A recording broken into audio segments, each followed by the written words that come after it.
Just waiting for the actual YouTube stream to catch up so I can pause it so we're not interrupted. Just bear with me 1 second, chaps and ladies, whoever may be watching this. That's not actually starting.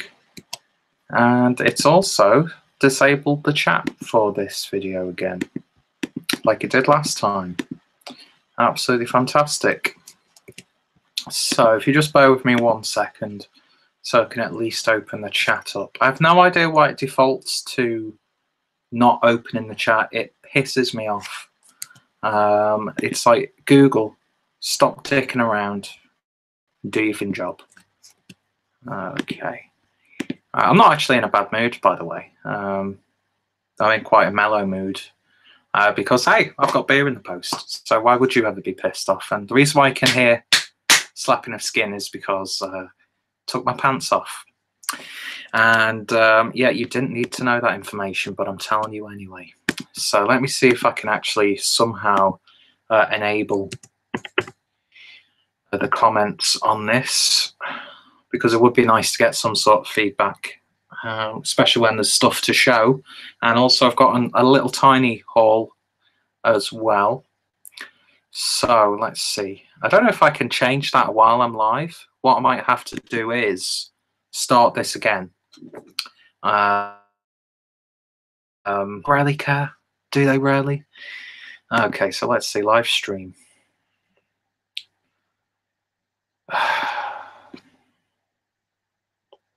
Technology, man. Do you know what I mean? It's absolutely awful. So let me see. Live control room. I don't think I've ever used that option before. Broadcast alert. Yeah, I'd like to. What is this? But it's showing comments that I'm receiving comments on the public view. Oh my God! Tell me one thing. So people could have commented on the last one that I did. Let me see. It's probably because I opened it up before the stream had started. So let me try that. So last time I was live, people were actually commenting. Sorry about that, folks. But of course, got my good friend in the chat, Craig, aka Beer52's. How you doing, my friend? And yeah, it's no pants today. It is a Friday. Finish work, and I've got tomorrow off, so there will probably be some sort of chat tonight as well. But yeah, apologies about that. It's a delayed introduction. No need for it whatsoever. And the sound's probably terrible because I just couldn't be bothered wearing the headphones with the microphone, even though I get too loud and distorted when I'm talking. So yeah, as you can tell, this is the Beer52 unboxing. And before I get into that, got a couple of other things in the post. And Dean's Beer52's joins me as well. How you doing, mate? I hope you're doing okay. And I hope you enjoyed that little gift, shall we say? Is it really a gift? I don't know. Anyway, he knows what I'm talking about. So yeah, on the way home, because I wasn't expecting this, that's cold. I wasn't expecting this box until tomorrow. And I thought, I'm really in the mood to have some beers tonight. So I thought I would pop into the local Eastern European shop.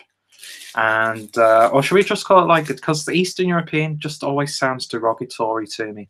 Let's call it the Baltic shop. Or would that make sense? I don't know. And I picked up a few things. So I thought I'd show those off first. The first thing, throwback to my time in Germany, Crunch Chips, which I don't think they are, you know, like an actual German company. I think they're just sort of like, you know, sort of like Lay's Walkers in certain parts of the world. So there's probably like one main company, but yeah, Crunch Chips, one of the biggest brands of crisps in Germany. And this is the Chakalaka flavour, which I enjoyed. So this, of course, the the Polish version, but I'm sure they'll taste just as good.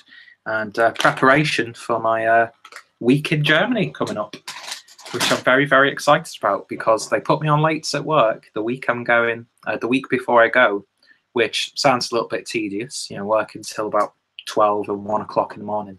But that just means those extra hours after like 8 p.m, I get paid a little bit extra.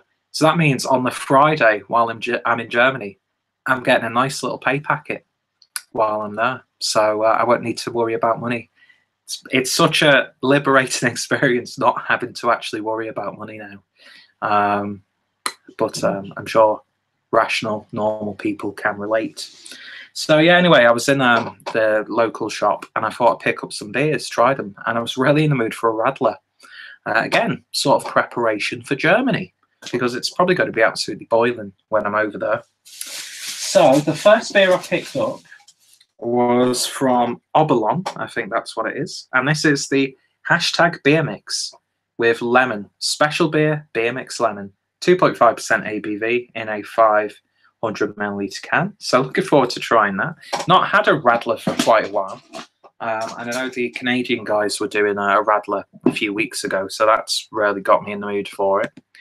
And Craig's just saying hello to Dean in the comments. Fantastic. I will keep up with the comments on this video, don't you worry. Then we've got a can of Waka Strong, combined species of barley, essentially rich flavour, original recipe, brought from Pilsen and dark roasted, produced in Poland only, and it's 6.5%. So yeah, looking forward to trying that one out, see what that's all about. Then we've got a can of Tatra Mochner beer. Enjoy Tatra responsibly. Full-bodied taste, clocking in at 7% ABV.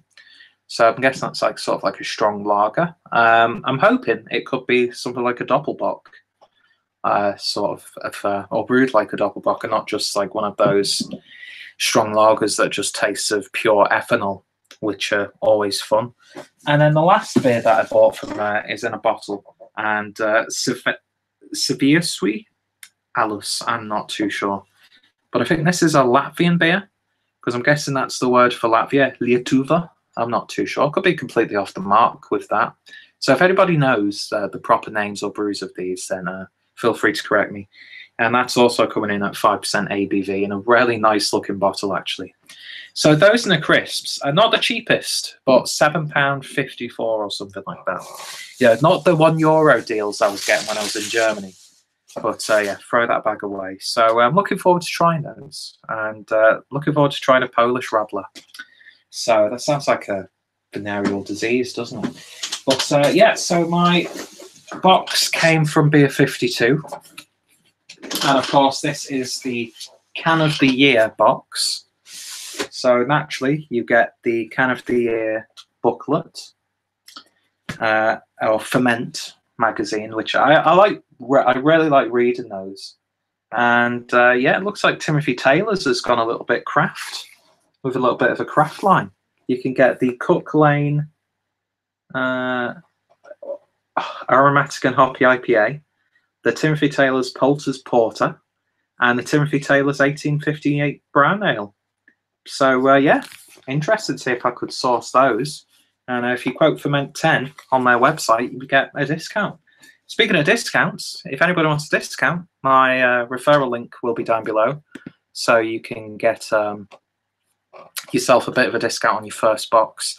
Definitely worth giving a try. I've enjoyed most of the beers that I've received, and I like the boxes where you're actually getting beers from other breweries. That being said, last month's box, which was the Hops Project, which was all brewed by Brovary Anders for Beer52, I think that was a very solid selection of beers, actually, for the price that I didn't pay, because I think that was a free box that I got. No, I think I got discounted on that box. I can't remember. Yeah, I've been really strange with Beer52, like having to cancel, then coming back, and then they give me, you know, trying to pull me back in. So yeah, there's that. And Craig says he's hoping to get his box tomorrow. Yeah, speaking of which, we'll have to sort that out after you've finished. When you receive your box, so we can do live view, because I'm off on the Saturday and Sunday next week. And then I'm off on the Monday. No, Saturday. I'm off. Not off on Sunday this week, obviously. Next week I'm off on the Saturday and Sunday. Then I'm off from Monday till the following. So I'm off from Saturday till Sunday, the following Sunday. So I could do a bit of drinking before I go to Germany. where I will be doing a bit of drinking because it's the Regensburg Craft Beer Festival, and I'm just very, very excited for them to release the brewery and beer list. So yeah, there is that. All right then. So enough waffling. Let's get on with the show. So first thing, we've got the snack that comes in Beer52, and I got the Emily Veg Crisp, crunchy sweet potato, carrot and beetroot. I'm sure I'm going to absolutely love them. But mind you, I do like sweet potato crisps. They sort of remind me of like stale crisps because they're a little bit soft and then they just like congeal together. It's weird, but I like them. So anyway, the beers that I got in this box. The first one is Dirty from Tiny Rebel, and that's my first Tiny Rebel beer actually. And this is the Vermont Session IPA, which I think was launched in this box. So I need to get that review up quick so it's relevant to get all the views. But yeah, Session IPA clocking in at 4.2% ABV. Sort of looks like, dare I say it, sort of kitchen cleaner product from the can. Not sure if that's their intention, but of course you've got the burr that sparked controversy not too long ago because people love to get offended. Okay, so what's the next can that we've got here? Next up is a Patrons Project beer from Northern Monk. The one that I had last time I really, really enjoyed. And this is one they did with Ricky Lightfoot. And this is Patron Project 5.02, the light IPA, 5% ABV, 330ml can, Ricky Lightfoot, 11. So it's a collaboration between Ricky Lightfoot, 11, and Northern Monk. And is this one of the labels that peels off? Or do they only do that on the Tall Boy cans? Either way, it's beautiful artwork. So let me just try, see if I can pull that off. No, it's just one single label, but hopefully I can get off because that's an absolutely lovely photograph, which the crappy camera quality does no justice. So next up, we have got the Easy Peeler Citrus Session IPA from 4Pure, which just sounds fantastic. And if it was sunny today, I'd be sat outside drinking that. So let's see. Do they actually have fruit in this? Citrus fruit. So I do love my citrus fruited adjunct IPAs and pale ales. I mean, you know, I'll be uploading my second part to Joe's the Beer Patrol's tag, and I do mention a particular beer that some of you may know that I'm a little bit of a fan of from Brewdog, but we'll talk about that then.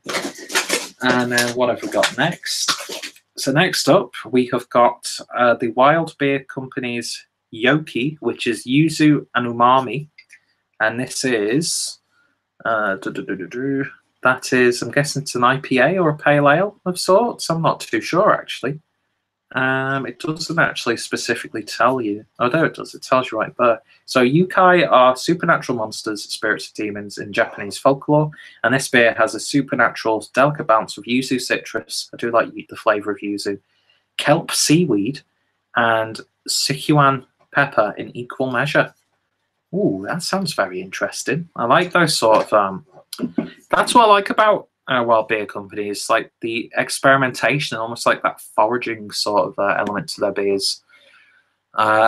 Hugh Furley Whittingstall chips. Oh yeah, God, I can't stand him. I really can't stand him. He used to be okay when he was doing River Cottage, but now he's on this like what Jamie Oliver did with Fat Kids. Do you know what I mean? It's not my thing. So next up, we've got a beer from a brewery that I've wanted to try for quite a while, but never really pulled a trigger on any of their beers. And that's from the Fallen Brewing Company. And this is their Choo Choo Salted Caramel Milk Stout.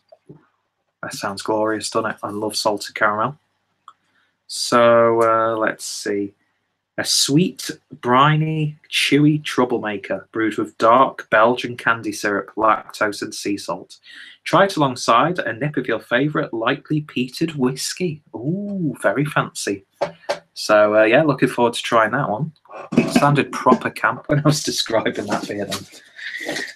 Next up, we've got a beer from Brew York, another brewery who I've not tried yet, but I've heard a lot of things about, and I think you can find some of their stuff in supermarkets as well.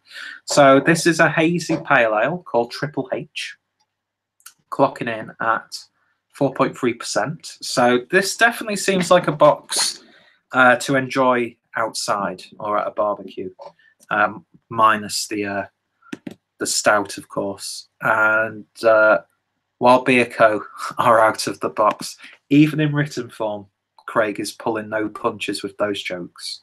So how many beers is that so far? 1, 2, 3, 4, 5, 6. Okay. So next up, another Wild Beer Company beer. Wild Beer Company beer, yeah, said that properly. And this is the Nebula. Not to be confused with Brewdog's okay, but slightly underwhelming Imperial Stout. Who came up with that name first? But yeah, this is the take on a New England style IPA, hazy IPA plus fruit aromas plus drink today. I think I might do that if it tells me to do that. So the IPA continues to devolve as it takes over the universe. Nebula's beer with breakfast, juicy drinkability, bold aromas, low brightness, and interstellar haziness. Drink it fresh. It'll never taste better than today. So that's going to be an intriguing beer. So if you were missing out on the hazy hype, well, this box has got you covered. Okay, so next up we've got the Frambozy, also from Tiny Rebel. So I'm getting to try a couple of Tiny Rebel beers, and this is their Raspberry Sour Framboise. Is that how you pronounce it? I can never remember. And this is clocking in at 4.3%, so a nice little bit of sour action. Then we've got the second Brew York beer, and it's another milk stout. And this is one that I've heard a lot of good things about, actually. Every review I've seen, people really enjoy it. And it's brewed with tonka beans, vanilla, coconut, and cacao. And it's the Toncoco milk stout, clocking in at 4.3%. I love the artwork on Brew York stuff. That sort of, is it a panda? I'm not too sure. But yeah, it looks fantastic. And Joe, we'll be dedicating that one to you, my friend. So let's see. The last beer in the box, just to make sure, yeah. And we're going over to Swanee, is that how you pronounce it? Brewery. And it's brewed from Orkney, and it's the Banyan Hoppy Session beer, clocking in at 3.5% or 9% even, with really snazzy looking artwork. It almost reminds you of what are they called from Belgium? Oh my god, I can't remember what they're called now. The Brussels Beer Project. That's what it sort of reminds you of, with these sort of abstract, loud shapes and stuffs. But yeah, a Viking beer. So yeah, that looks interesting. So yeah, some not so heavy hitters in this box, but you know, that's perfectly fine. It just means I can drink a little bit more. Dean reviewed it. I think he's referring to, would you be referring to the Toncoco, Craig? And then let's see. And we've got Blue Nose Beer Reviews joining us. How you doing, Harry? Hope you're doing okay. And he says, man's got hop, fam. Yeah, actually gutted that the man's not hop. It was not included in my box, because that would have been a great group beer review to shame Harry with. Do you know, when like a family gets way too like celebratory over the tiniest achievement? We could have done that with them. But yeah, anyway, yeah, good one. So looking forward to my box, says Harry. Harry's in the house. Indeed he is, Dean. And Blue Nose Beer Reviews says, just had that and Union, Dean. Well, nice, bud. Yeah, and Union are very, such an understated brewery, I reckon.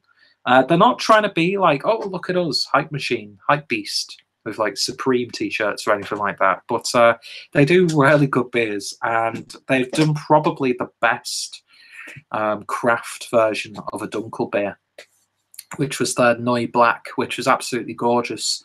I need to pick up one of their glasses because I do like them, and I like their whole promotional stuff on Instagram and stuff. And then the can line that they do, which is like a brick wall sort of thing. Unfiltered lager. I don't think I had that one. I can't remember if I did.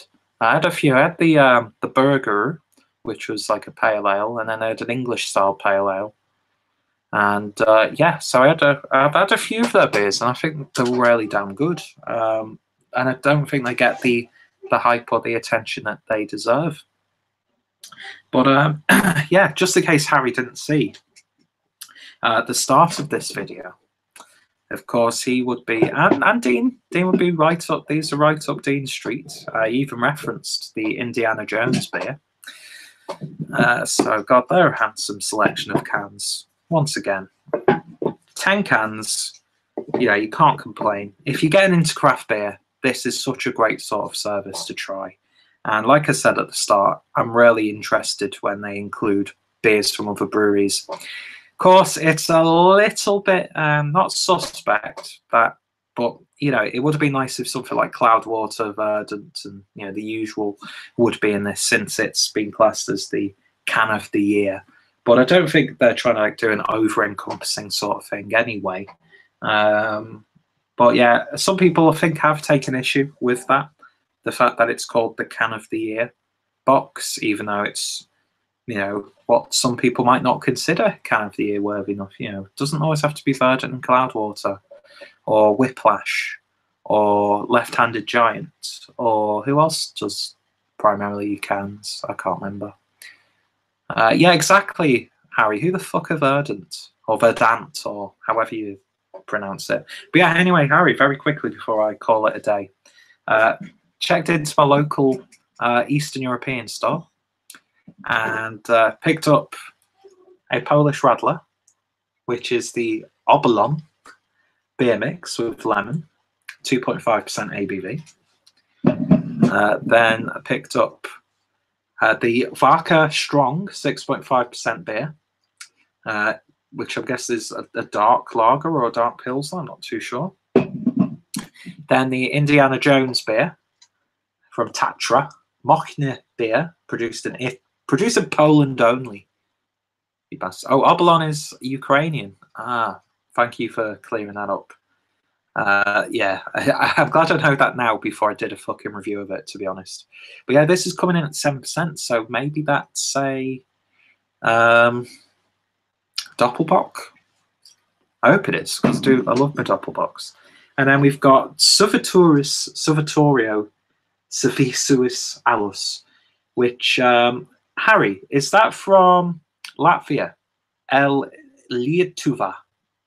Just very quickly. Is that does that mean Latvia in Latvian? Or is that a completely different word? Let's see. Produced. Doesn't actually say. I guess it is because the Lithuania. Okay. Yeah, because the URL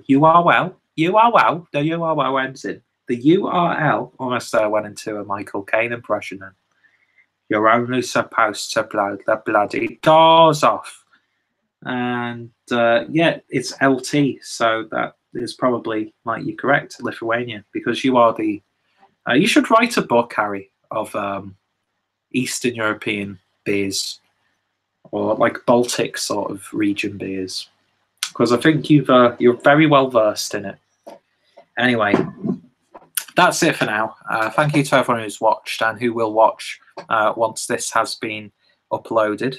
I'm actually really quite impressed with that array of cans. Some might argue it's all pale beers. I don't care, because all I've got in my beer wardrobe is sounds so ridiculous. Is like imperial stouts and stuff. So it's nice to actually have some session beers, and I actually will be doing reviews of all of these beers, actually, because there are some in there that I've really wanted to try, and that's 10 reviews in a box, and you know, you get your copy of Ferment. Let's just see if it tells you what next. Oh, well, that's an interesting box for next time. Apparently, they're going to South Africa. So we're going to be getting a South African box, I think. I wonder what that is. That's going to be interesting. With all the beers in the next one box I'm being imported exclusively from South Africa for you to enjoy, you won't want to miss out. Oh, that's going to be interesting. Has anybody actually had, watching this, anybody actually had any South African beers? What's the brewing culture like over there? Because I've never heard anyone mention a South African beer. Oh, that's interesting. They still need to do a German box, though, because the German craft scene is just awesome. But, yeah, anyway. So, a little bit of a spoiler alert for people who haven't got their box yet. The other beers that could potentially be in the box are the Grapevine New World Pale from Fallen Brewing. Actually, quite good. Quite glad I got the salted caramel with that one instead of that. Then, of course, Manscott Hop, which YouTube's very own Blue Nose Beer Reviews helped name. What else do they have? And I think that's it, actually. Those are the only two other cans in this box. So I think on the theme of can of the year, it depends which way you look at it. But yeah, the rest. I think the box is, all in all, very, very solid. I'm looking forward to trying all of those beers. So the theme, I don't know if I'm 100% sold on it, but I'm not going to complain. And yeah, I think I've oh, look at that, I've got another offer for Donald Russell. Let's see what that will be. Okay, I'm going to keep that for the beer tubing group because people were asking about that when I got my box. See, very courteous, very, very courteous. So yeah, Craig says it's only April. Yeah, I know Craig's got a bit of an issue with them calling it Box of the Year. Get over it, Craig. Just joking. I love how they advertise Krabby's IPA and ferment. This sounds like I'm just bashing Beer 52 now. I've had nothing but positive things to say about Beer 52. They've been really great to me when I've been a real pain in the arse because I had to cancel for quite a while. And they were like, oh, yeah, no problem, even though people are bullshitting in like the UK craft beer forum about them, saying they were the worst company I've ever dealt with. Well, maybe if you weren't a dick on the phone to them, or if you could write an email properly without sounding like a pretentious, stuck-up twat, then you might not have issues. But yeah, I've got nothing but good things to say about Beer 52, and I'll definitely be carrying on my subscription to see the wonderful beers of South Africa. So yeah, anyway, thank you all for watching. Very quickly, just read some more comments on the chat before I finish. And anybody watching this in the chat wants to do a hangout later on, let me know, and I might host one because Lord knows I've got the beers to do it now. So yeah. BOE had some South African beers, Beer of Europe, there we go. Big hot market out there, says Craig. Never tried those, says Harry. You suck. Then, of course, we address Craig's bigotry towards Beer 52 with It's Only April. And then Dean says, had Jack's Black stuff there from South Africa. I think you reviewed one of those recently, didn't you, Dean? Then the best before date is short on those now, Dean. You got yours from Beers of Europe. And Craig says, no bad, lots of regular beers I have never tried. And then Dean says, no, local shop. And then Harry finishes on, I'll be up for a hangoutage. So yeah, I'll get that arranged. And of course, look out for a potential couple of live reviews with me and Craig where we might pick whatever beers we've both got in this box. And anybody else who's interested is welcome to that, as long as you get in your box tomorrow. But anyway, so yeah, I don't want to end it because there's a nice sort of conversation going on between other people in the chat. But I have to go downstairs because I'm very, very hungry and I'm actually quite thirsty, so I might pop into one of these Baltic beers. Anyway, waffled on for way too long. Anybody interested in Beer 52, I'm going to put my referral link down below. Get yourself a nice little discount, and it helps me out too. And I think in my next box, I'm getting a book, so I'm looking forward to that. Anyway, thank you all for watching. Thank you to the guys in the comments for keeping this lively. And yeah, look out for reviews in a bit or throughout. What? See, I'm reading comments as I'm talking. See you later, Harry. Yeah, look out for reviews in the future. And yeah, thank you all for watching. And I shall hopefully see you all later. Cheers.